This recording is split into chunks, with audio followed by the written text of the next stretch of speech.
Assalamu alaikum, this is Dr. Mona El-Idrisi, author of The Muslim Narcissist. In today's podcast, I'll be addressing how a narcissist feels after they discard their victim and after a victim walks away from them.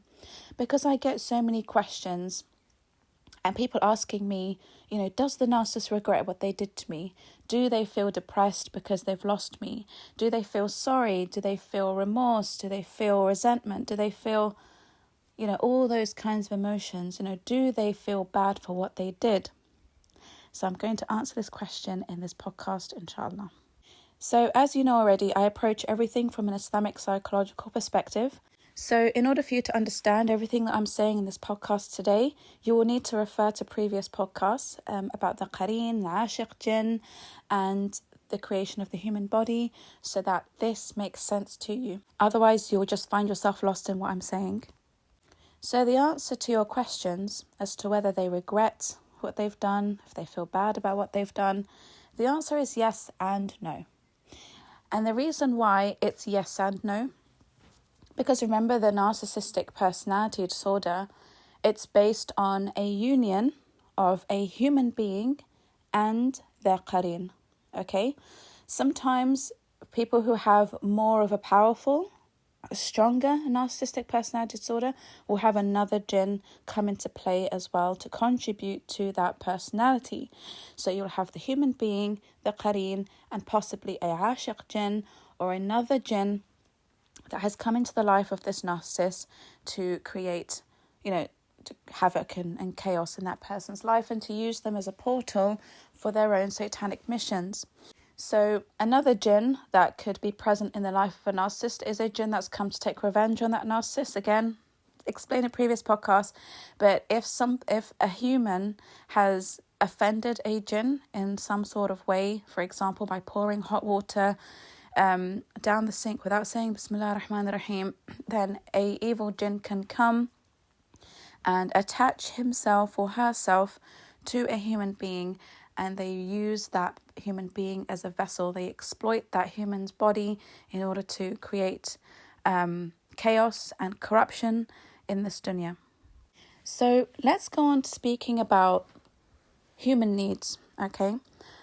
Let's take a man, for example, a human man who has had a troubled childhood, doesn't have a good relationship with his mother. He's now a covert narcissist, and the human part of him is what seeks human connection, human relationships.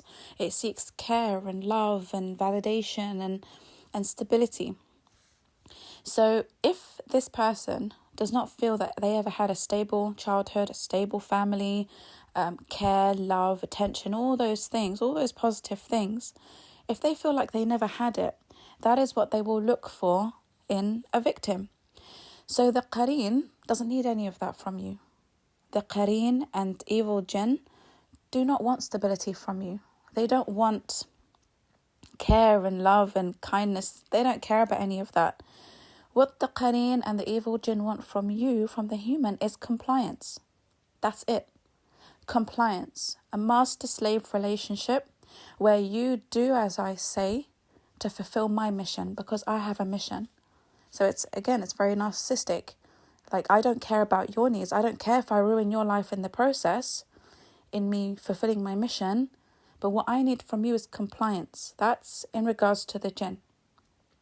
In regards to the human being, because a human being's a human being at the end of the day, Allah subhanahu wa ta'ala has created us to have needs. So people say, oh, the narcissist can't love. Yes, they can. A narcissist can love, a narcissist can feel sadness and grief. They feel everything. The only difference between someone who becomes a narcissist and someone who isn't is that they don't know how to process their emotions in a healthy way. They don't know how to express and communicate their emotions in a healthy way because this qareen has now taken over. The qareen has taken over everything that they do and everything that they feel because they never had anyone growing up to actually teach them how to deal with their emotions, whether it was as children, as teenagers, or as young adults. So the qareen exploits this, uses this to their advantage. So they know that this person that they want to make a narcissist out of has human needs. So the qareen will The Qareen is very clever, very, very intelligent.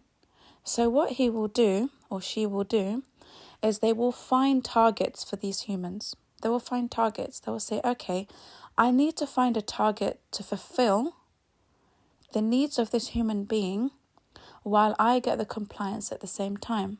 Who is that person? And it's usually the codependent. That is why narcissists gravitate very strongly towards codependent people, because the codependent is a people pleaser. The codependent is someone who is a people fixer. So when codependents see narcissists and they're broken emotionally, they're unstable, they've got a lot going on in their lives, they're depressed, the codependent's need for validation comes from their ability to fix broken people. I'll come on to the difference between codependent and empath in this scenario later, but for now, I just want to let you know that the codependent and the low-level narcissist are actually the easiest targets for the Qareen. Because at the same time, in order for this to be a successful mission, the codependent human has to be able to fulfill the human needs of this narcissistic person, right? So the Qareen says, you know what, we're going to feed off this person. This is the person we're going to victimize. I will get the compliance that I need because the codependent has very low self-esteem, has very low, in many cases, low iman, and it's easy. The Qareen can have easy access into the life of this codependent. So when you're put in this scenario, the Qareen will look at the codependent as someone who can help the Qareen fulfill their mission of corruption. So the narcissistic human, the human part of this narcissistic disorder, will look at the codependent and they'll find some sort of stability there. They'll find someone who props up their ego, someone who validates them, someone who gives them excessive attention. Now the narcissist feels like he hasn't done anything to deserve it. He already doesn't feel worthy of love, worthy of validation, or worthy of attention. Because remember that the overt narcissist, the overconfident narcissist, the one who's been put on a pedestal all his life, and is the golden child, and has been overly spoiled, they don't go for codependence. They either go for empaths or they go for narcissists like themselves, because they don't hide their narcissism. They don't hide it. And that's why you find them often marrying other celebrities, people of high status, people who are very wealthy, and most often than not, those overt narcissists marry other overt narcissists. And you see that a lot in the celebrity culture. Overt narcissists will marry each other, and it's just easier for them to relate to each other in that way. So the Qareens between the Qareen of one narcissist to the other, they don't have to work that hard because they are already living in a very corrupt society. They have it easy already. The Qareen and the evil jinn are more interested in the covert narcissists. The covert narcissists, those who are hypocrites, those who present to the world someone that they're not. They are the more interesting targets for the Qareen, because the overt narcissist, it's very clear who they are. They don't have to deceive anybody. Everyone knows that they're narcissistic because they have no problem displaying that and expressing that to the world. Oh, I'm so great. Look at me. I'm the greatest in the world. I'm the best. I'm the richest. I'm the most handsome. I'm the most beautiful. They love bragging about these things all the time. But the covert narcissist is very insecure. Very, very insecure. They don't have that confidence. They don't have it because they're broken people inside from their childhood. So the Qareen works it out and he says, okay, this person has very low self-esteem. I need to match him with somebody who also has low self-esteem, which is another narcissist, another low-level covert narcissist, or a codependent. Because the empath is a harder target. To get someone empathic, it's harder. It's possible. It's possible for a Qareen to target an empath who's not a people pleaser and has self-esteem and boundaries. It's possible, but it's harder because the empath isn't usually interested in a narcissist when they first meet them. They already know that this person is not the right person for me because they have self-value and standards and boundaries. They can already tell from the first meeting that a narcissist isn't the right person for me. So it's difficult to get into the life of an empath. But when they do, they consider themselves as hitting the jackpot. So a narcissist managing to enter the life of an empath as a partner, this is gold dust. This is where they'll get the most reward from their Qareen. You clever son of Adam. You managed to get an empath because it's a harder target. Okay? It's like when you have a wolf, right?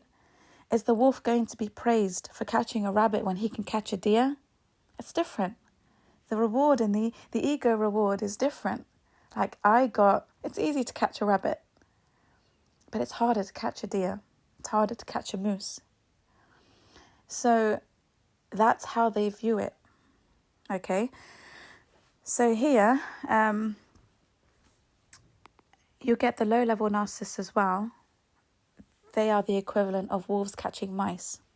They're not really rewarded. And they start out with mice. So the Qareen will give them easy targets in the beginning. They start training them up. Start with mice, and then we'll upgrade you to rabbits, and then we'll upgrade you to the deer if you can. If you can catch the deer, you're going to get a sweet reward from me for your ego. But they start off with easy targets when they're growing up. So you'll find the teenagers, they're the ones who play with the mice. You get to 20, 21, 22, they start catching the rabbits. And then late 20s, early 30s is when they start to attempt catching the deer. And that's why you find many men and women in their 30s and 40s with empaths. Because they've been trained. They've been trained by the Qareen how to perfect the love bombing, how to adapt to people's natures, how to camouflage like a chameleon, how to manipulate, how to gaslight. The more training you get from your Qareen, the better you get. The better you get in manipulation and deception. So by the time you hit your 30s and 40s, you've now managed to grab yourself an empath. And if you look on YouTube, so many of the women and men who are targets, who are empathic and have been targets of narcissists, they're all in their 30s and 40s and 50s. Because by then the narcissist has perfected their game. And it becomes harder and harder for an empath to detect a covert narcissist. It becomes harder. Okay? So, going back to the human needs of the narcissist, the human part of us craves that connection, craves intimacy and touch and affection and care. We crave stability, we crave home, we crave family. So every narcissist deep down wants this as well. They want stability, they want affection and love and care. They want it. So when they find that in a codependent, they generally tend to stay for as long as they can. They stay for as long as they can and they take advantage of the situation. They get comfortable. They get very, very comfortable in that situation because the codependent is essentially serving that narcissist. They're putting, they put the needs of the narcissist before theirs. All of their needs before theirs. So the codependent will often neglect themselves in order to please the narcissist. This is perfect for the Qareen. This is self-sacrifice. That this is brilliant, that a codependent will even go to the lengths of sacrificing their morals, principles, values, their deen, for the sake of pleasing a narcissist and keeping that narcissist, because the narcissist knows how to love bomb the codependent. The codependent now feels special and loved and cared for. I'm going to do a separate podcast about the codependent and their Qareen. That's a different story altogether. But the codependent receives that validation they never had as children and people growing up from their families and partners and whoever. So when they get love bombed by the narcissist, they feel special now. Their confidence grows. Now they're feeling better about themselves. Now they're doing things that they enjoy. They've got a new love for life. When that happens, When the codependent is at the peak of their happiness, because they feel like, oh, finally someone loves me, someone cares about me, that's when the discard will happen. Because the Qareen is like, oh, no, no, no, no, no, no. We can't let this person get better in this relationship. Oh, God, no. The purpose of this relationship is to destroy the codependent. So you better start your devaluation phase right now. Right now. Because this codependent is now feeling happy from the love. It's fake love, but the codependent doesn't know that. A codependent will never enter a relationship with a narcissist knowing that person's a narcissist. Codependents find out later, much, much later, that they're codependent and that they're with a narcissist. Usually it's towards the end of the relationship or after they've left the relationship. No one willingly jumps into a relationship with a narcissist unless that narcissist is overt, like a celebrity or, someone wealthy or very beautiful, But when they're covert, no one knows. That's the whole point. That's the whole point of the covert narc. They want to hide their narcissism. They want to hide their disorder.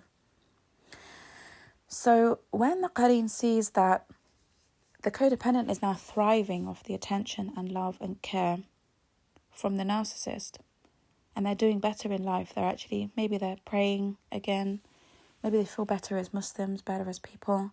The Qareen's like, hey, so you better stop. Devaluation now, right now. It's an order. It's an order because they rule the narcissistic human. They rule the human part of that narcissist. So now they've got orders, spiritual orders, to bring that person back down to earth. You can't have them feeling like that. And that's why a lot of codependents, they say, but everything was so good. Everything was fine. Why have they suddenly switched? Why are they suddenly so mean and they're pointing out all my flaws and telling me that I'm fat and I'm ugly and I need to lose weight and that I'm pathetic and that I'm not a man and that I'm not this and I'm not that. I was your queen or your king 5 minutes ago. So it's very confusing for a codependent. So the devaluation phase starts where the narcissist will flip the scale and they start to devalue everything that they had put on a pedestal for that codependent before. So if they were telling the codependent that she was beautiful, now they're picking on her flaws, her physical flaws. If they admired her religion before or his religion, now they start nitpicking on their religion. Oh, you think you're so religious, but you've done that and that. You think you love God, you took off your hijab. You think you're going to heaven, you can't even listen to what you can't even obey your husband. All your prayers are going down the toilet. The spiritual abuse starts. Okay, it starts and it starts and it starts. So you've got the love bombing stage first, that the Qareen has asked the human part of the narc to do. And then human part of the narc is enjoying this as well because they're getting what they need as humans. They're getting all their needs as human beings in that phase, in that period of time. And they're happy. The narcissistic human here is genuinely happy. They're getting, like I said, affection, care, love, maybe sex from the situation, whatever it is. You're fulfilling human needs in their love bombing phase.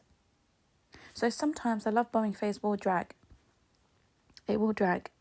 And once the narcissist has you, once you've fallen in love with that narcissist, that's when the devaluation stage starts. Because now you're becoming a better version of yourself from all this love and attention and you're feeling good. So devaluation starts, okay? Now the narcissist doesn't even know why they're doing this. They don't know why they're suddenly being so mean.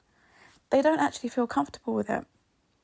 Because they do feel bad. The human part of them, the fitrah, the moral fitrah that Allah subhanahu wa ta'ala has given all of us, it makes them feel bad. But they don't know what they're doing. They don't understand that they've got satanic forces who have their claws into them.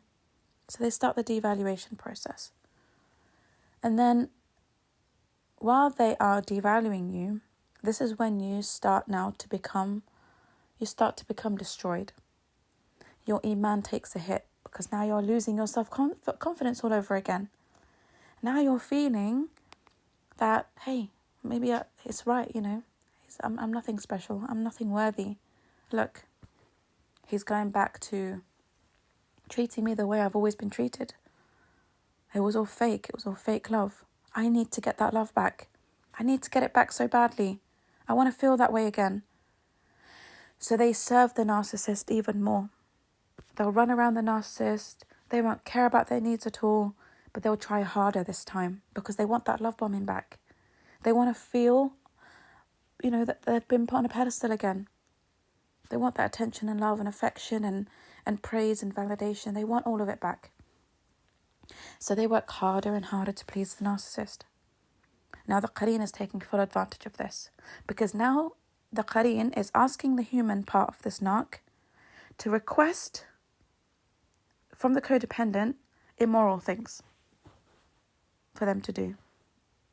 For example, I've seen Muslim men ask their wives to take off their hijab, take off their niqab, for example, because they don't like it. I have seen Muslim men ask their wives to live in the same house as their brothers, in this, same family house that they would be sharing with their brother-in-laws. I have seen, Muslim women ask their husbands for, go clubbing with me. Let's go clubbing together. I want to do something fun. You're boring. Let's go clubbing. Let's do this. Let's smoke shisha. Let's allow me to wear a bikini at the beach. So the narcissist is now trying to influence the codependent's way of thinking, way of life, and they're trying to leak sins into their life now to corrupt their sense of morality. I mean, another example could be that maybe the husband requests unlawful sexual acts as well from his wife, for example, like anal sex, for example. All of a sudden he starts asking for that from his wife. And he threatens her, if you don't do this, I'm going to take a second wife. I'm going to do this, I'm going to do that. So the spiritual abuse starts here because they're now taking advantage of the fact that the codependent is obsessed about keeping them, terrified of losing the narcissist. So they'll do whatever it takes because of their low self-esteem, low boundaries, low sense of worth. They're willing to do whatever it takes to keep the narcissist. So a lot of people in this phase of a relationship lose their deen, or they'll lose a lot of their moral principles. They'll start doing things they never would have done before, just, out of fear of losing the narcissist. Now the Qareen is loving this. Oh, the Qareen is like, you brilliant son of Adam, you brilliant daughter of Adam. This is, you're doing a great job. You're doing a great job. Now the Qareen waits until he or she decides that you're now depleted from morality, depleted from deen, from faith. You're not praying anymore. I'm talking about the codependent here. The codependent has lost a lot of who they were. So now the Qareen orders the narcissist, the human part of the narcissist, to discard you. Now, they don't discard you until they get the narcissist to find another source of supply first. Again, baton relay. They've got to have another baton, ready and waiting. Victims already in the wings. There's no time to waste. Oh, you can't be having gaps of, periods of rest in between victims. Oh, no. It has to be quick. So during this phase, when a codependent is losing everything good about themselves, they're being depleted of their empathy, they're now having rage tantrums in arguments, they're now becoming very narcissistic in the way that they react to the gaslighting of the narcissist. The narcissist is now bringing out the worst of that codependent. You will find that when you're married to a narcissist, or when you're living with any narcissist, they bring out the worst in you, especially when they gaslight you, when they make you feel crazy, when they make you feel like, oh, I never said that, but you did 5 minutes ago. No, I didn't. You're hearing things. You're seeing things. Eventually, the codependent is going to lose their mind. And then the narcissist will say, oh, it looks like you've got black magic. Oh, you need ruqya. Oh, you need a mental asylum. Oh, you need medication. Oh, you need a therapist. Oh, you need to go back to God because, oh, you've really lost it. So the codependent here really loses it. So you'll find towards the end of a narcissistic relationship between codependent and narcissist, that the codependent starts feeling that they're becoming the narcissist. They are now becoming manipulative and abusive, and they have rage tantrums and all sorts of things that the narcissist displays in their relationship. This all happens in the devaluation stage. The narcissist mask will only slip in the devaluation stage. So when the Qareen sees that all this is happening, all this is going on, they're seeing the destruction of the codependent, they're seeing the narc bring out the worst in the codependent, the Qareen now believes that this is the end of the codependent. Mission completed. So you're still in the devaluation phase, and the Qareen is already out looking for another victim for the narcissist. They're already out there looking. So when someone comes into the life of a narcissist, don't think it's by coincidence, by the way. You could be walking in the street. This is going to blow your mind, okay? You could be walking in the street. Now, everyone has a Qareen that walks with them. When you're walking in the street, my Qareen can talk to your Qareen. They communicate with each other. And they make deals with each other. So, when you get someone approaching you, when someone approaches you in public, and they want to take your number, they want to talk to you, most often than not, these people are narcissists. They come with their charm and their swagger and their flirtatious nature. They come and talk to you. I'm addressing the codependent here. I say, oh, hey, where are you from?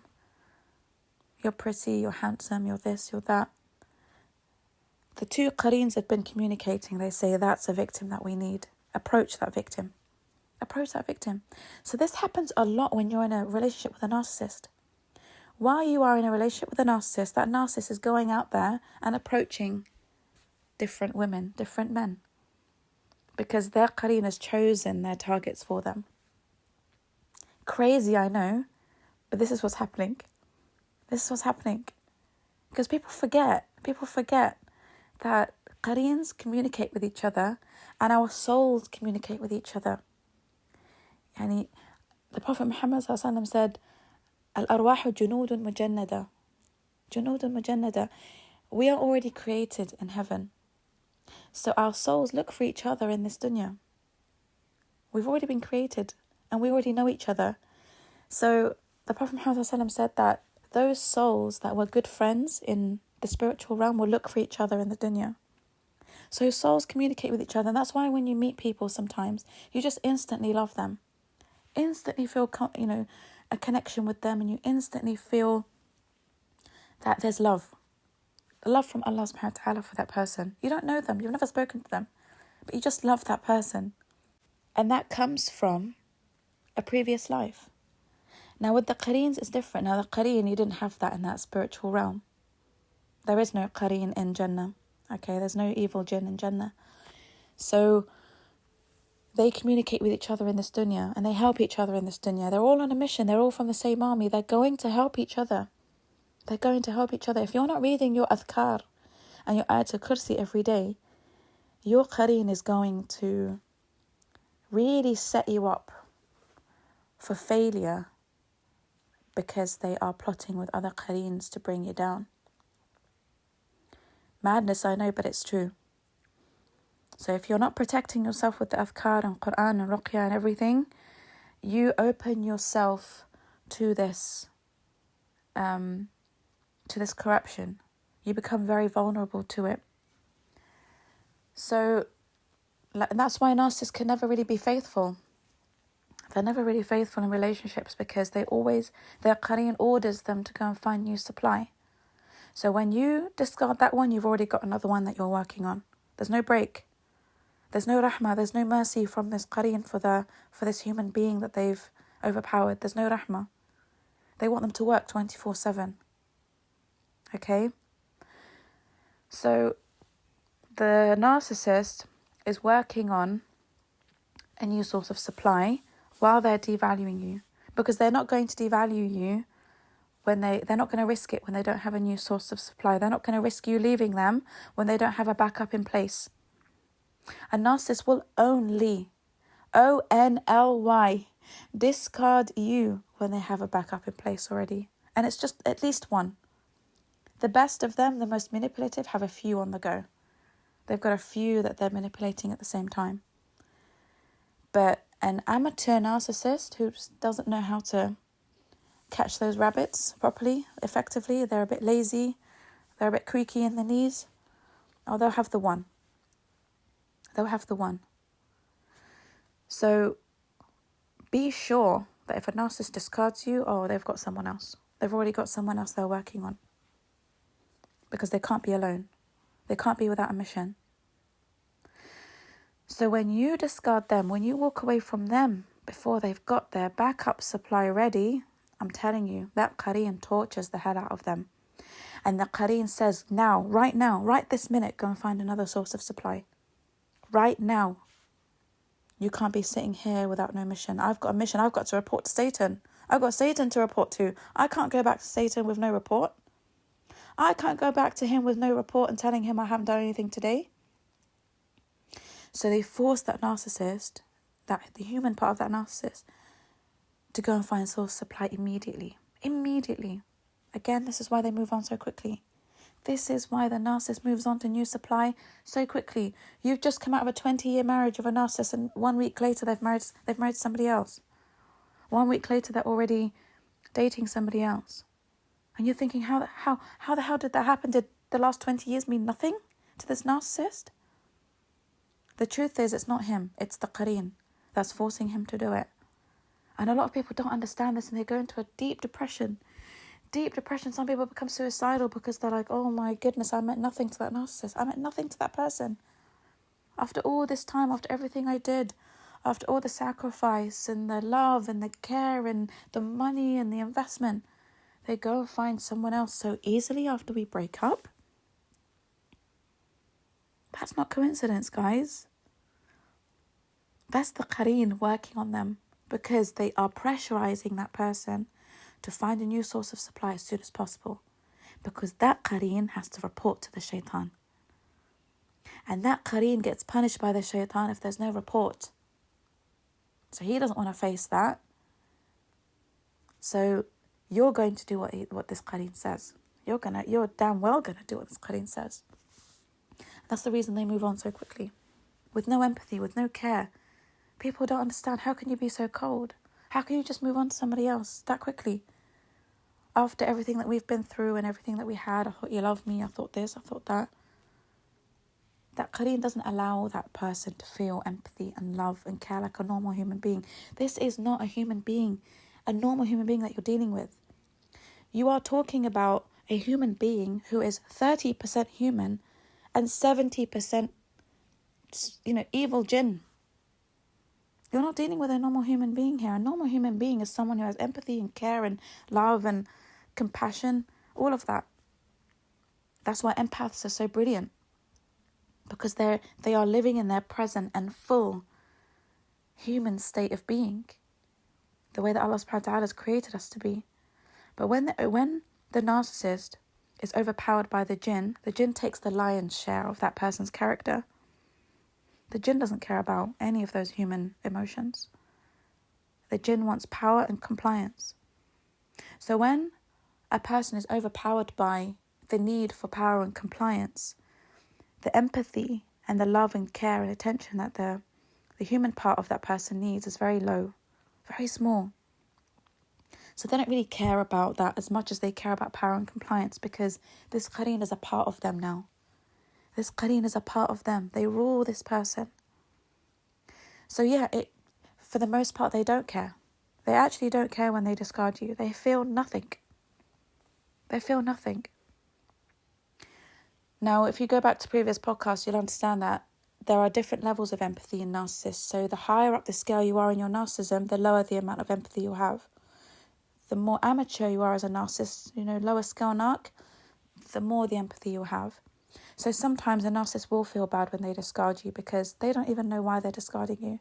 They know that you're the best thing that ever happened to them. Grade A source of supply for a narcissist is the one that fulfills their human needs and gives them stability. Why is stability the most important factor for a narcissist? Because they don't have stability in their mindset. with their Qareen. The Qareen is always making them work. They're exhausted. Narcissists are exhausted from this cycle, guys. They're exhausted from having to jump from relationship to relationship to relationship, supply to supply to supply. People they don't even like. People they have no feelings for or attraction for. But the Qareen, because the Qareen finds them to be easy targets, they are forced to have a relationship now with this person.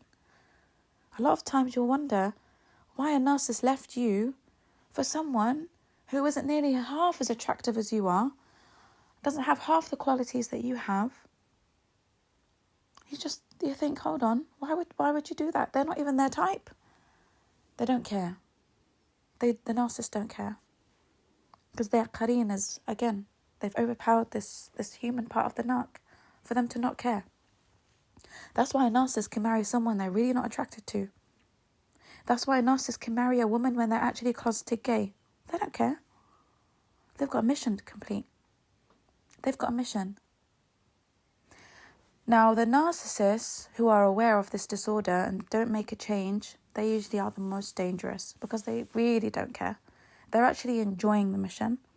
They actually have no problem with jumping from supply to supply because they feel powerful every time, they complete a mission successfully. So the ego blinds them completely to their disorder, blinds them completely to what's going on, blinds them to them being a slave, blinds them to all the damage that they're causing. They actually don't care. They really don't care. So if you've got someone like that and they're really arrogant and they've discarded you so brutally, like it would be such a brutal discard. For example, it would be in the middle of Ramadan. They'd kick you out of the house. Or on Eid day. Or on the day that your parent dies, they'll discard you. Someone like that is the most evil type of narcissist you'll come across. Those are the people who don't want to change. So no, they don't feel any remorse, no guilt, no regret. They just simply move on to the next target. It's the way someone discards you and when they choose to discard you that gives you an indication of whether they regret it or feel bad or not. So the brutalist discard, the worst type of discard, I'd say 90% of them do not feel bad for it.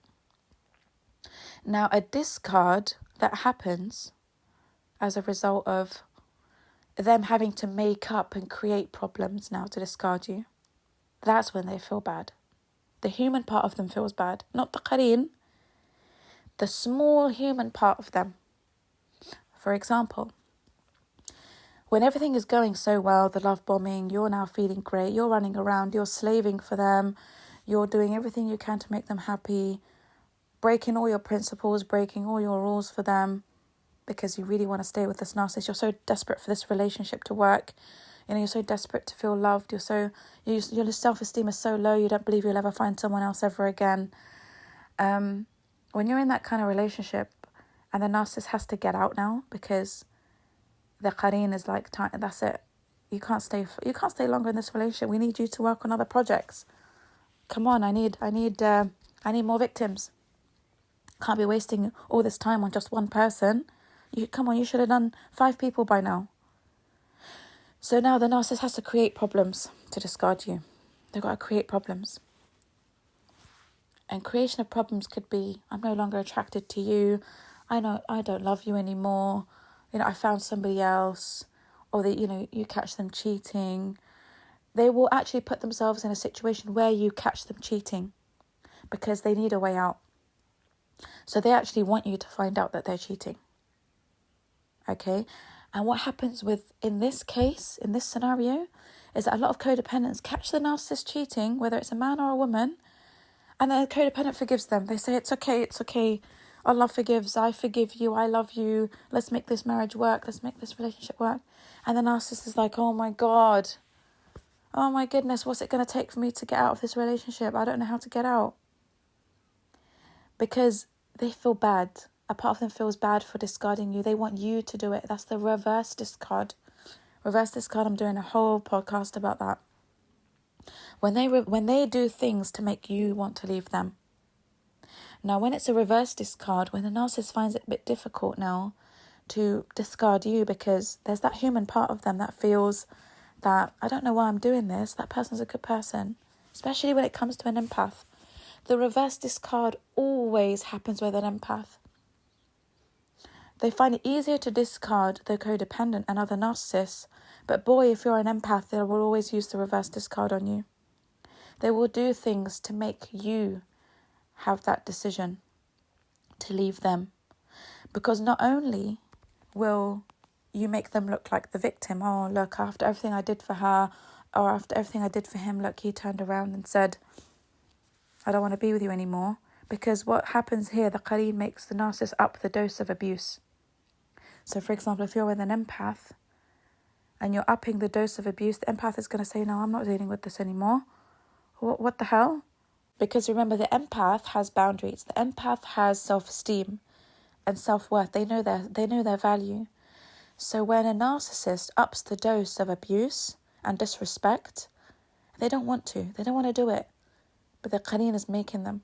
And here, the human part of the narcissist doesn't want to do it because the empath is always grade A source of supply. It's the codependent. The codependent can be grade A, but they don't give the narcissist the stability that they need because the empath is stable and the codependent is not stable. The codependent has their own disorder that makes them erratic, makes them toxic, makes them unhinged sometimes. But the empath is stable. The empath has a strong connection with Allah subhanahu wa ta'ala. They're grounded in who they are. They're peaceful, they're calm. They don't have all those mental health problems. They can offer the narcissist the stability that they've always wanted since childhood. So this is the deer. This is the stag that they've managed to hunt and catch. So what happens here, when a narcissist gets an empath who is like that, they get very comfortable and they actually become happy. You'll find that narcissist is always happy with the empath. The empath is the best thing that will ever happen to the narcissist, whether it's a man or a woman. The best thing, the best person to ever enter that narcissist's life. So now, when a narcissist enters the life of an empath, the empath is giving them everything that they've ever wanted, because the empath also plays a parental role for that narcissist. Remember that. The empath has a very nurturing maternal or paternal side to them that nurtures those childhood wounds that the narcissist has. So they find the mother or the father that they've always been missing. They don't usually find this in the codependent, they find this in the empath. So they become very addicted to the empath. So when they're in a relationship like this with an empath, now they're fighting with their Qareen. Because the Qareen wants them to leave and discard, and the human part of that narcissist doesn't want to. They don't want to. It's not easy for them to do that like they can with another narcissist or another codependent. When they're with an empath, it's really hard for them to discard the empath. Really hard. The only type of narcissist that can brutally discard a narcissist is the really evil one. The one who has, so 90% of them is controlled by the Qareen as opposed to 70% or 60%. The more a Qareen has their claws into a human plus other jinn, or, the less the empathy they'll have. So they can discard the empath. But if a narcissist is only dealing with their Qareen and no other external jinns, then their empathy is going to be a bit higher than other narcissists, and they're going to really struggle to leave that empath because now they're getting orders to devalue and discard and look for other sources of supply, but they don't want to because they found their comfort zone. They found home. And this is the place where they want to belong. So when the Qareen tells them to devalue and discard, they can't. It's hard. They can devalue. Oh, they can do that to an empath. Like, even if that human part of the narcissist genuinely loves the empath, in most cases they do. Because they see the empath as a way out of their own darkness. They see the empath as their light. Okay? Now, if you refer to a previous podcast, I tell you that Allah subhanahu wa ta'ala sometimes sends the narcissist an empath for them to see the difference in the way the empath lives their life and the way that they live their life. Like, hey, you can be like an empath. You can be living like this person. Deal with your issues and get rid of your jinns and get rid of your codependency on your Qareen. Get rid of it so that you can live like this person. So Allah subhanahu wa ta'ala will send them a lifeline. The empath is a lifeline sent from Allah subhanahu wa ta'ala to help the narcissist out of their darkness. Because in most cases, the empath will try and help the narcissist out of their darkness. The empath can recognize that the narcissist has spiritual problems. And that's why the empath tries to get the narcissist into praying. They get the narcissist into doing various things that will help their spiritual state. And the human part of that narcissist really enjoys this. They're like, oh my goodness, there's a way out. They see hope. Oh my goodness, there's a way out of this misery. There's a way out of this slave-master relationship that I've got myself in with this Qareen. Now, when the Qareen notices this, the Qareen is on high alert now. Oh, no. You can't ruin my soldier. Oh, you can't do this to my soldier. So you will find that during this phase of the relationship, the narcissist would have been happy. All of a sudden, they're always moody, depressed. Yahi, what's wrong? Why are you so unhappy? You've got so much to be happy about. Why are you always in a bad mood? Because their Qareen is torturing their mindset. They always go in, they zone out. They like to be alone. Because if they were to tell you what's going on in their minds, you'd be horrified. So you'll find them sitting in a corner, moody, grumpy, miserable, irritable, because Qareen is telling them your time is up with this person. You've got to get out of this. You've got to get out of this. No, this person is actually, what's happening here? It's the person's trying to improve you. I'm not losing you. I'm not losing my soldier. You've done so well so far. Oh God, no, we're not letting the empath win. So you'll find that the narcissist actually makes progress with you. If you're an empath, you'll find that the narcissist does get better when they live with an empath. They get better spiritually, they get better in their mood. You'll hear it from their family. I've never seen this person this happy before. You really made a difference to this person's life. You're the best thing that ever happened to him, best thing that ever happened to her. Because they actually see a positive difference in the narcissist. They're getting better. So when the Qareen clocks onto this, they're like, no, oh God, no. We've got to get this guy out. So now the narcissist goes into this mood, deep, dark mood, where they're just always moody, and you never know why. There's never any reason for it. But you're starting to get fed up. You as the empath, you're getting fed up of this treatment now. You're getting fed up of this person being so damn ungrateful, so miserable all the time. Now you're feeling like your self-worth is taking a hit because the narcissist now is being forced into devaluation stage. Now the devaluation stage here is, I can't give you what you want. I'm not going to give you that commitment. I'm not going to give you that child that you want. I'm not going to do this. I'm not going to be good to your parents anymore, or, make an effort with your family. That starts to happen with the empath. And when the empath sees that happening, the empath decides to leave because the narcissist here, the human part of the narc, is not strong enough to leave the empath. And they're depressed. They're depressed that they have to leave. So you can bet that if a narcissist does a reverse discard on you, so they create problems now, they're creating issues to make you be the one to leave, it's because they want their task to be easier. Because the Qareen has already given them a hard time. So when you do the discard for them, you relieve them of that pressure. You relieve them from doing something that's going to make them feel even worse about themselves. And this is why they say, psychologists always say, and people who have experienced this always say, that the narcissist will never, ever get over the empath that got away.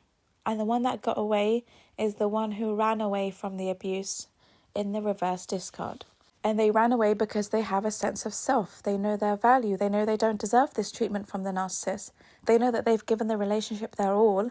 Why are you now devaluing me and treating me like rubbish when I was nothing but good to you? Oh, you want to be like that? Okay, ciao. I'm out of here. And the narcissists, they are suffering. They're suffering when that empath leaves. Because that empath is everything that they've ever needed. Everything they've ever wanted. But they were not able to solve their own spiritual issues to meet the empath at the level that was needed to have a successful relationship with them. because they don't know. They don't know how to get rid of this Qareen. They don't even know that they have this spiritual disorder. How can they help themselves when they don't even know? So I'm creating these podcasts for narcissists to know, so that they can get rid of this slave-master relationship that they have with their Qareen, so they don't have to keep going through this every now and again.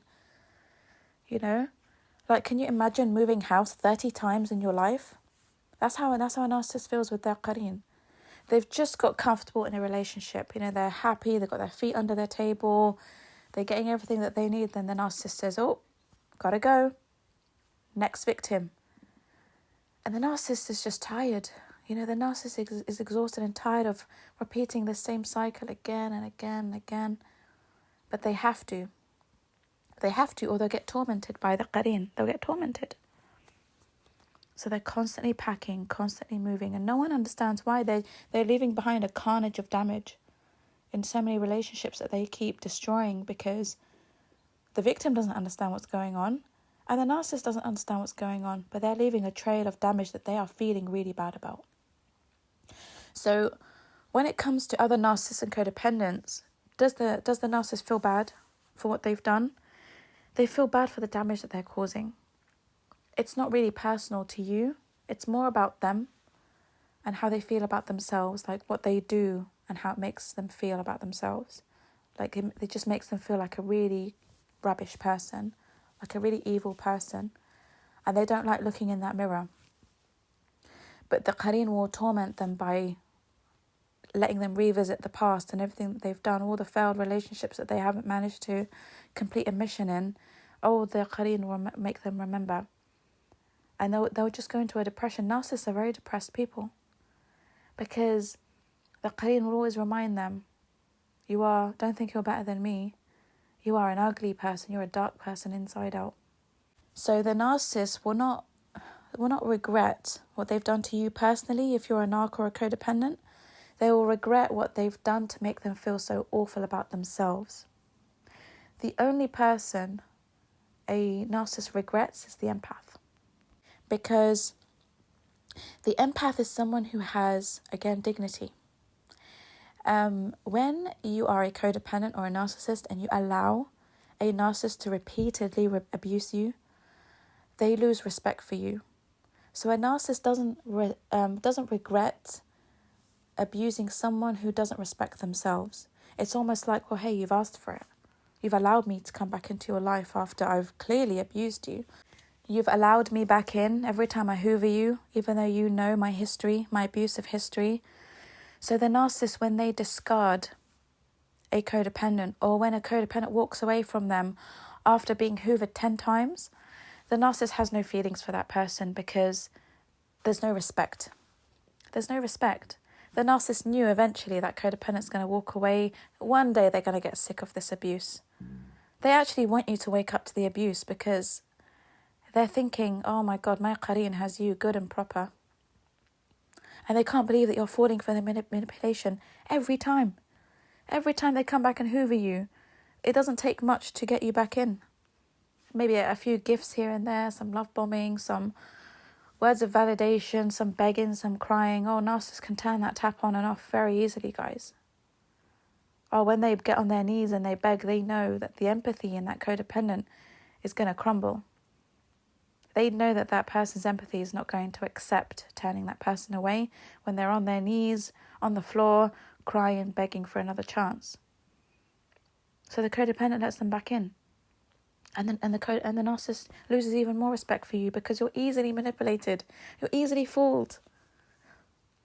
So when a final discard does happen, or when you walk away from them, because there's no respect left, they don't have that regret. They don't regret losing you. You weren't a prize. Harsh reality, I know, but I really need you to understand this. This is why you should never take a narcissist back when they hoover you. Because the more you take them back, the more you tolerate their abuse, the less they'll regret ever losing you. But an empath is different. An empath, the first round 1, you abuse an empath in round 1, oh, you won't get a second chance. You won't get round 2 with an empath. Once the empath walks away, oh, they're gone for good. So the narcissist has so much respect for that empath, and they have so much regret.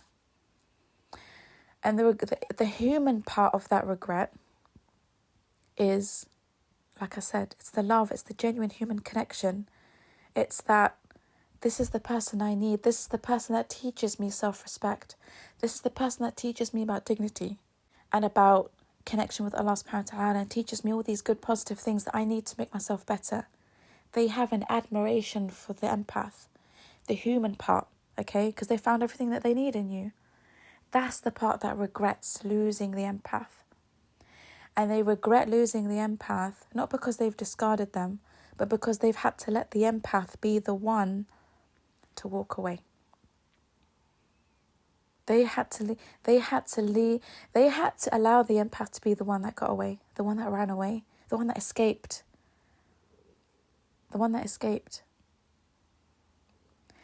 Now, the Qareen part of them, the jinn, evil spirit part of them, is mad, humiliated, so angry that the human part of the narcissist allowed the empath to walk away from them. And that's why you'll find narcissists depressed for many, many, many years over a lost empath. They really do fall into a deep depression because they let something go that they didn't want to let go of. Something, someone, the situation, the whole thing that's connected to the empath, they didn't want to let go of that situation. And it doesn't make sense to their families. Why would you let go of such a person? Why would you devalue the empath? Everyone loved that person. Their families loved the empath. Their friends loved the empath. So it's embarrassing for a narcissist to discard the empath. They can't do it because it will make them look so bad in front of everyone that they know. So the reverse discard here puts them in the position of a victim. At least if the empath walks away, then it doesn't make me look like the bad one. It doesn't make me look like the bad one.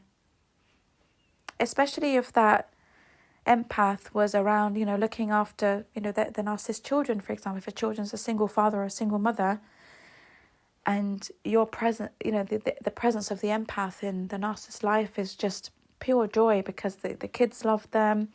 They've finally got stability for their children. The children no longer have to live, in a broken way. The empath is being a great stepmom or a great stepfather.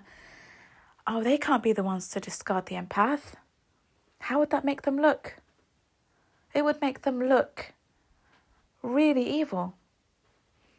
So what they do the reverse discard, the empath walks away, and then everyone looks at the empath like, how could you do that to my son or my daughter? We thought you guys were happy. Oh, you really turned out to be something evil.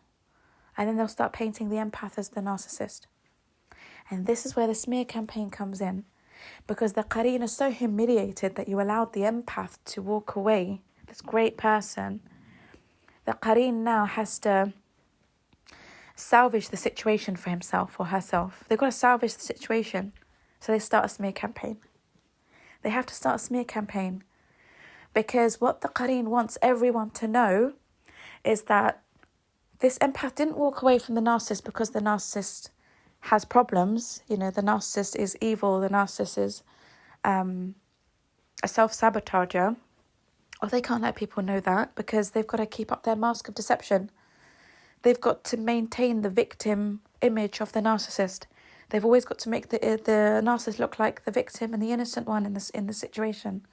That because of the empath, the narcissist lost the relationship. Because of the empath, the kids lost their stepmom or stepdad. Because, nothing was ever good enough for the empath. The empath standards were so high, I could never meet the standards of the empath.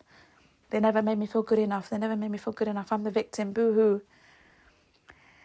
Now the Qareen forces them to start a smear campaign. And the smear campaign is there to tarnish, ruin the reputation of the empath as a punishment for them walking away.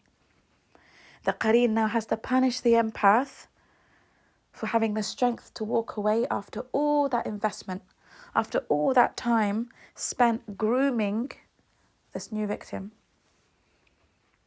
Because when the deer gets away from the jaws of a wolf, Oh, that's humiliating for the wolf, isn't it? That's humiliating. How on earth did that deer get away? How did you let that deer escape when you had the neck of that deer in between your jaws? How? So not only is the narcissist tormented now for failing this mission and allowing the empath to walk away because they couldn't find it in their hearts to discard, but the Qareen now is making the narcissist start a smear campaign against the empath to make up for it, to make up for the damage, the ego damage that he's caused or she's caused to their Qareen. You see? So the narcissist knows that it's not right. They know that all these lies and accusations, and they know that they're the ones to blame for the destruction of the relationship that they wanted to stay in. So they feel bad with this smear campaign. They feel really awful, spreading lies and manipulation and deceit. But they have to do it because if they don't, they're going to get tormented by their Qareen. The Qareen is like, this is the least you can do for me now.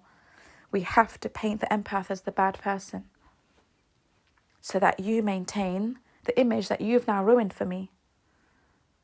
We can't have you exposed as the narcissist. You can't blow your cover. So fix up, put that mask back on, and play the victim. So here you will find that a man who loses the empath will cry victim, play the victim. And he looks ridiculous because everyone kind of knows that there was no problem with the empath. The empath made that person's life so much better. But what you'll often hear here, the excuse is that the empath never made me feel good enough for them. I could never meet the standards of the empath. The empath asked too much for me. They had too many expectations of me, and I wasn't able to meet them. Which in a sense is true, because more often than not, the empath does end up being in a relationship with the man-child or a woman-child. And because they have not developed emotionally and psychologically from childhood, their mentality remains as one of a child. So you will often find that empaths get very frustrated living with narcissists because they always feel like, I'm not living with a man or a woman, I'm living with a child or a teenager. And the empath gets very frustrated at having to constantly mother or father the person who's meant to be their partner. So these are the issues that the narcissist holds on to and uses in the smear campaign. They'll say, oh, she said I'm not man enough for her. I'm not woman enough for him. I'm not this, I'm not that. They will use these frustrations that you had in dealing with their childish mindsets to bring you down. But they know deep down, they know that they are the problem. They feel so bad, so bad. And then what happens, because the narcissist, after an empath leaves, they're so depressed, they've got no energy, they're depleted, they're drained because of this emotional trauma that they've now been through with an empath, someone they never thought they'd ever meet. They never thought they'd catch that stag, or they never thought it was possible, because the older they get, the more tired they get. So when they catch a deer in their 30s, they're thinking, oh my God, I managed to do it. And then when they experience life with an empath, everything changes for them. Everything changes. They realize that they see how much of a disorder that they have. Now they realize they've got a spiritual problem. Now they realize that something is seriously wrong with them and that they need help. In many cases, if they're not the really evil types. I'm talking about, this is generally what happens. So because the narcissist, now the Qareen is, the guy is depressed, he can't get out of bed. Maybe he's now turned to alcohol, drugs, weed, pornography, whatever it is that he or she would feel that would numb the pain of losing the empath, they will do it. So they go into a downward spiral quickly. And now the Qareen is panicking. The Qareen is panicking and he's thinking, okay, because this Qareen is assigned to you. He's changed to you as well. He's chained to you. This Qareen can't go anywhere. You are the person that this Qareen has been assigned to, so he can't get rid of you and you can't get rid of him. You're stuck together for life. So now the Qareen has to think of how he can save the deterioration, how, the destruction of this narcissist now who's taken a really bad hit after the empath has walked away. Because the Qareen keeps pushing and pushing and pushing the Qareen to get up and find new supply, and he just can't. He just doesn't have the energy to get out of bed in the morning, doesn't have the energy to stop drinking and, eat or sleep. And this is why you'll find a lot of narcissists in this period of time, they do go through genuine depression. They go through heartbreak. Genuine, because that's that human part of them that was attached to the empath that now makes them feel these emotions. So they do go through genuine heartbreak. They do feel the loss. And they wish that they were different people who could have been better for the empath. They do wish that deep down. They hate themselves. That self-hate for who they are and that shame. Again, please refer to previous podcasts about the shame that narcissists feel. It gets fueled.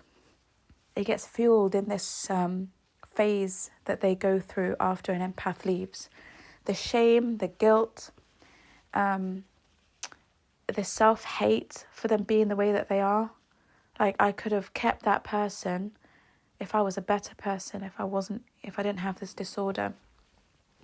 If I wasn't the way I was, I could have kept that person. They keep beating themselves up about it. They keep beating themselves up about it because they wish that they could have stayed with that person. They found stability and home with that person. They found a way out with that person. There's a way out of all their mess and all their darkness. So they start the smear campaign, and this smear campaign really does hurt the empath. Now, because of the shame that the narcissist feels running the smear campaign on the empath, they don't tend to come back. The narcissist doesn't come back to the life of the empath because they can't face. That's why a lot of empaths don't get that Hoover like other people do, because number one, the narcissist knows that the empath is not stupid.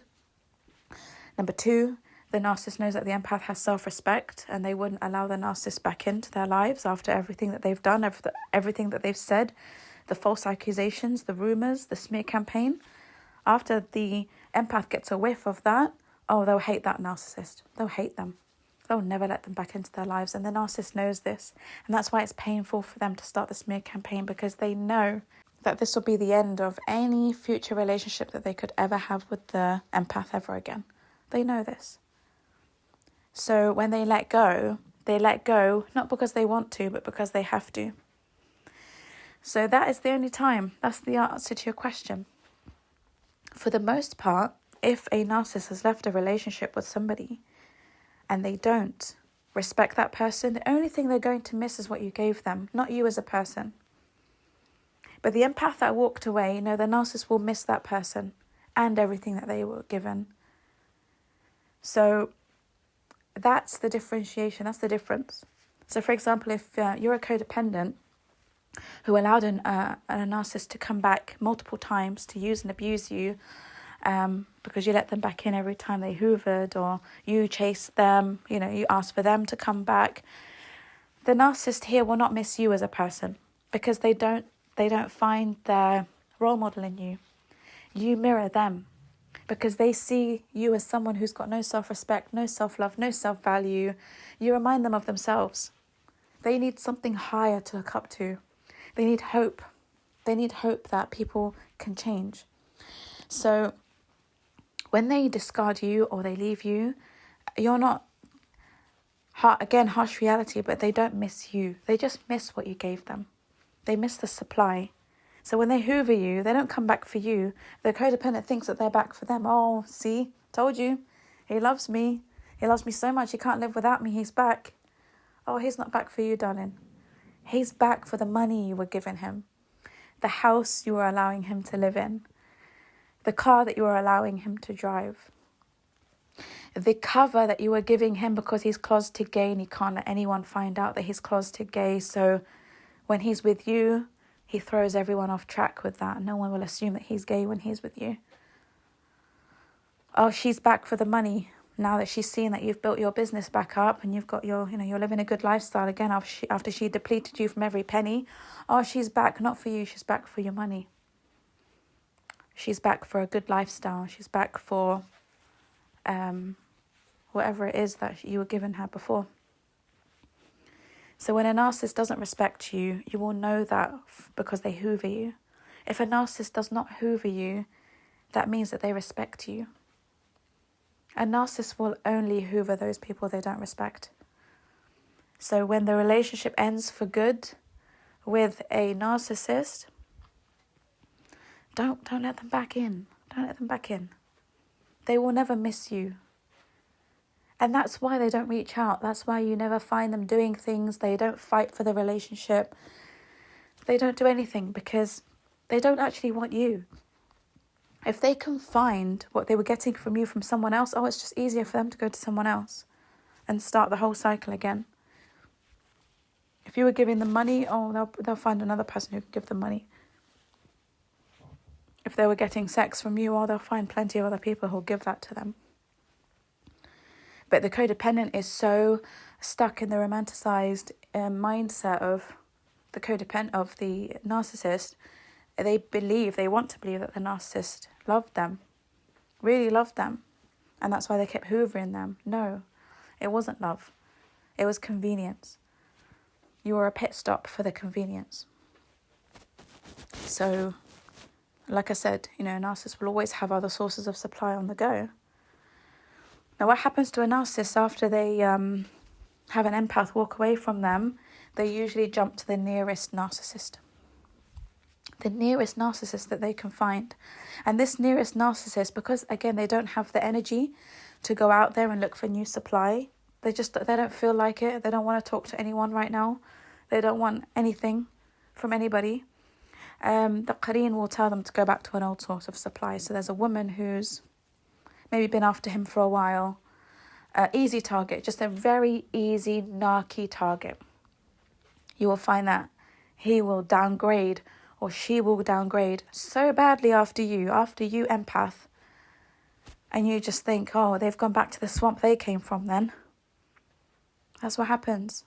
Because again, they've got no energy to look for catching another deer. They'll just grab the nearest rabbit, the nearest mouse. Most often than not, it's the nearest mouse. And it's an easy target because the mouse is usually someone who wants them. Because what happens with the mice, the narky mice in the lives of narcissists, when they see the narc elevate with the empath, they now become more appealing. So you'll find that old sources of supply of the narc now come back into their lives. They want a piece of that narcissist. Old codependents, old narcissists, you find them circling the narc when they're with the empath. Because the narc now is becoming powerful and elevated and a different person, and they're seeing the empathy in that person. They all want a piece of it. Especially if that person is good looking. If the narcissistic man or woman is good looking, you'll find all sorts of supply popping up into their lives, wanting a piece of them. So when the empath walks away, you'll find that one of those people that were circling them will jump straight into being in a relationship with the narcissist because they were waiting for that vulnerable moment. They were waiting for that time when inevitably they knew that the relationship would break down. That's why the friends, she's just a friend, or he's just a brother to me. Those are the people that tend to be the new source of supply after an empath walks away. You're like, hold on a minute, I thought that person was just your friend. But 2 weeks later, they're in a relationship with them. And they don't even want to be in a relationship with that person. The narcissist doesn't even want to be there. But they have to now force themselves to be in a relationship with that person because they have to save themselves from the torment of the Qareen. And they can't be alone. When they're alone, they just deteriorate. A narcissist on their own who is in a depressed state will 100% become suicidal if they don't have a source of supply. So whether they like it or not, whether they find that person attractive or not, if they're finding someone is an easy target, a mouse that comes to the trap of the cheese, they'll just take that after the empath. You will never, ever, ever find a narcissist go from one empath to another empath. It's always empath, to very low grade of narc. The mouse. He will just catch a mouse. And then that mouse will slowly build up the self-esteem of that narcissist until the narcissist gains some strength again to catch a rabbit. But that empath won't come round again. An empath is a once-in-a-lifetime opportunity for a narcissist, and that's the empath they never get over. It's the empath they never get over. You get empathic people who are codependent too, but they're very low codependent. They're not high in the codependency. So when I say empath, I mean every type of empath. You will never get a supernova empath. Oh my God, narc and supernova empath, impossible, mustahil. Impossible. A supernova empath will never even look twice at a narcissist. I'm talking about the different levels of empath and low-level codependents who have more empathy than codependency. They are the ones that the narcissist perceives as the dear, and they're the ones that they generally regret leaving because the empath will only accept abuse once in round 1, never round 2. The supernova empath is a unicorn, a unicorn for the narcissist. Impossible. That's like, I don't know, that's like an average Joe, a narcissist Joe, hoping that he will marry someone like Khadija radiallahu anha. It's the same, it's a unicorn, impossible. It would never happen. So that's what happens. This is what happens to answer your question. It's yes and no. If the narcissist respected you, he would only miss what you gave him or her. And if the narcissist actually loved you, then it will always be a reverse discard, and they will regret you for the rest of their lives, and you will be the once in a lifetime chance for them. They only regret the once in a lifetime chance. But they have to keep packing their bags. They're constantly packing their bags. They're on the go. The Qareen does not give them a break. The Qareen does not give them any time out. Hey, what are you sitting down lazy for? Get up, we've got victims to catch. We've got victims to find and love bomb and manipulate. That's why they have so many on the go. They have to. It's survival. So, it's just really important for people to understand this information and to view it this way, because when you view it this way, you can heal so much quicker. So much quicker when you know it from this way, the Islamic way. This is the beauty of Islamic psychology. It makes sense of everything. We can make sense of it because we believe in the jinn, we believe in angels, we believe in having a Qareen. And so when Allah subhanahu wa ta'ala gives us answers for everything, but we ignore it. Most people ignore the answers that Allah subhanahu wa ta'ala has already given us in the Quran and Hadith for all of these problems that we encounter in our daily lives and our relationships and experiences. And a lot of people say, oh, the narcissist never fought for me. Why would he or she fight for you if they're done? Why would they fight for you if they have no respect for you? It's easier for them to move on to another source of supply and get the same thing that they could get from you without having to make any effort to fight for you back. Because the more they fight for you, the more it humiliates the Qareen. It makes you less powerful. When you're in a state of having to beg and fix things, you are now in a weaker state. And the Qareen always wants the narcissist to be in the powerful, dominant state of mind. So he's going to look at his options. Do I stay and beg to have the same benefits I can just get from someone else by love bombing them? Yeah, I'd rather do that. So they don't fight for you. You could have given them the earth and the moon. It doesn't matter. If someone else can give that to them, they'll go to them. Now with the empath, they know. The narcissist knows that their time will be up one day. And their time will be up when the empath realizes that actually I deserve better. This is a narcissist. I need to be with another empath. What am I doing with this man-child or this woman-child? What am I doing with this person? And because the narcissist cannot self-improve, it's very rare for a narcissist to self-improve. They know that clock is ticking. The timer is ticking. And eventually, one day, the empath is going to wake up and say, I need another empath. I can't be dealing with this. I need someone who meets me at my level. I need someone who I don't need to be a parent to. I need someone who has the same connection as Allah subhanahu wa ta'ala with me. I need someone who's just mature. I need a mature person to get through life with. The narcissist knows that one day you're going to wake up to that. So when you walk away, when an empath walks away from a narcissist, the narcissist doesn't fight.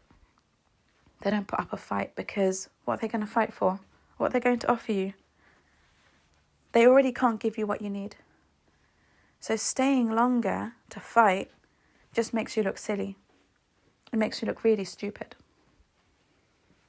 And the Qareen hates it when the narcissist looks stupid. So when the human has decided, because you've got free will as well, right? You've got free will. The human has free will. You don't have to listen to the Qareen all the time. So when the human being makes a conscious decision of, I'm going to walk away from this one, the Qareen says, well, you can't look stupid. Don't fight then. Don't fight for this person. Don't make yourself look stupid. What are you going to offer this person? Just walk away and save your dignity. Slink off into the dark, back into the swamp you came from. Don't fight for an empath when you have nothing to offer. Don't humiliate yourself. Don't look stupid. And the Qareen makes the human stupid, the human narcissist stupid. That's why so many people say, oh God, the narcissist is so dumb to walk away from the empath or discard this person or discard that person. They come across as being very stupid people. To let an empath go, why would you let an empath go? Are you stupid? Can you not see the value that person brings to your life and your children and this and that? It's beyond that. It's beyond just simple stupidity. They leave because they have to. They leave because they absolutely have to. Because if they stay longer, not only will the Qareen destroy them, but the empath, they don't want the empath to really hate them. They don't want that, because they know that the empath doesn't deserve it. So when they walk away, a man, especially a man or a woman who walks away from an empath, who changed their life for the better, you will often get closure actually from this narcissist. You will get the apology. You'll say, look, I'm really sorry. This and that. More often than not, you'll get the closure. You'll get the goodbye message. But when a narcissist doesn't respect you and doesn't view you as high, grade A supply, you'll never get that closure, because they've got to keep that door open in case they need you as old supply. You're the backup so that the Qareen never torments them when they can't find new supply. You're the easy target to come running back to when things go wrong pear-shaped for them. But they know that the empath is deserving of closure, because they can never use them as old supply again. So when it's goodbye, it's goodbye. But the easier targets, they're stored in the garage for later use when needed. When hoovers are needed, when extra supply is needed, when new supply can't be found, when fresh meat can't be found, we'll go to the cache. Foxes, they when they hunt animals and birds, they are surplus hunters, right? So surplus hunting means that they will kill as many animals as possible in one go and then cache them for later use, for later consumption, if they cannot find new supply. And that's why you get foxes when they come into farms, for example. They will kill all 20 chickens and only eat one, because they hope to stash away the 20 that they've killed for a rainy day. That's what predators do. They cache them. They'll bury them under the ground. They'll bury the chickens and rabbits that they've killed under the ground. That's why they love to target vulnerable animals. It's easier to catch pets, like people who have rabbits and guinea pigs and chickens in their backyard that are protected and spoiled.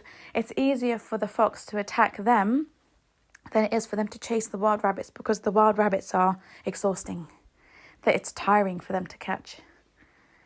they'll be running around for hours and hours and sometimes with no luck whatsoever because the rabbits are fit and the rabbits are clocked on to the game of the wolf. They study the predator behavior of the wolf, and they're not easy to catch. But the, pet rabbits and guinea pigs and chickens, they're in their cages. All it requires is just they're easy targets. So they'll dig under the pen or they'll chew through the wire and they'll get all of them at the same time because they're thinking, this is easy prey. Let me get them all now, stash them away, cache them, and then I'll come back to eat them whenever I have a rainy day. Whenever I can't catch a rabbit in the field or a hare in the field, I can at least come back to this cache. So they're surplus hunting. That's why narcissists are the same. They're predators, and they will gather as many easy sources of supply that they can because you are put into the cache of old supply to hoover when it's needed, when the backups are needed. You will always be kept as the backup. You're not important to the narcissist. You're only important when they are in desperate need of a new source of supply because they're too tired to go out and catch a wild rabbit. They're too tired. Look at it that way, and you will, I promise you, when you look at it that way, you'll never accept a hoover ever again. You're just the easy target. You're the easy prey. So, study the behavior of predators. Honestly, when you study the behavior of predators, you will find it being so narcissistic.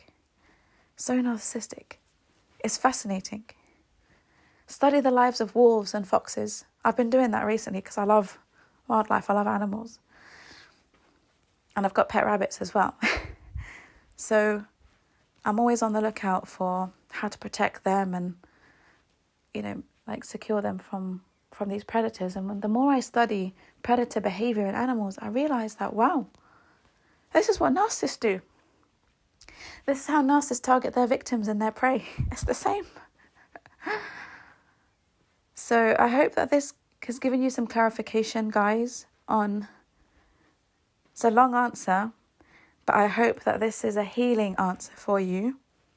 And I hope that this helps you to understand the nature of how narcissists feel after breakups and why they move on so quickly to other people. Don't be a part of their harem garage, their cache of old supply. You don't help them. You don't help them when you allow them to hoover you. When they have no supply at all to go to, you force them to change. You force them to actually do something about their situation. But when you are the ones enabling them to keep coming back, guys, you need to work on your codependency if you keep doing that. You need to get therapy for your codependency. If you keep allowing the narcissist back into your life after everything that they've done to you, guys, you need help. Because you're not helping the narcissist either. I'm trying to shed a new light onto the lives of narcissists so that you can actually feel compassion for them. Again, my work does not attack anybody. My work is here to shed light and so everyone can be compassionate. We are brothers and sisters. Allah subhanahu wa ta'ala wants us to be compassionate with each other and not so judgmental of each other. So when all of these things are explained to you, it's not for you to feel bad. It's for you to understand that you actually need to do something about it. You really need to do something about your life. And you need to stop enabling the abuse of these people because you're harming yourself and you're harming them too. You're not helping anyone in this situation by enabling. I'm going to do another podcast about how codependents enable the behavior of narcissists. How codependents enable the abuse of narcissists. Because it's true. It does.